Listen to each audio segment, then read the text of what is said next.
तो राना साहब ने अलमस्त ग्रुप बनाया है और राना साहब इस ग्रुप में क्या क्या फ़ायदा मिलेंगे लोगों को, क्या क्या होगा ज़रा बता दें व्यूवर्स को।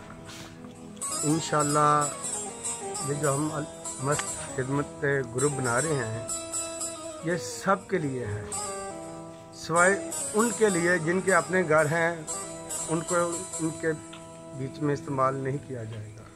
कितना महीने का चंदा वगैरह पैसे इकट्ठे? कोई 5 रुपये दे, कोई 10 रुपये दे, कोई 1 रुपया दे, जितनी हस्ब तफीक है वो उतना दे, ज़बरदस्ती नहीं है। जो ग्रुप में होगा वो हर आदमी 500 रुपये महीना खुद अपने पल्ले से देगा। तो कोई अच्छा सा शेर बोल दें जरा जो खुश्क पत्तों से भरा है मेरे दिल का आंगन, खुश्क पत्तों से भरा है मेरे दिल का आंगन, हर्फ़े वफा तुझ पे ना आने देंगे, एक रोज जाएंगे तेरी दुनिया से मगर यादों को दिल से न जाने देंगे।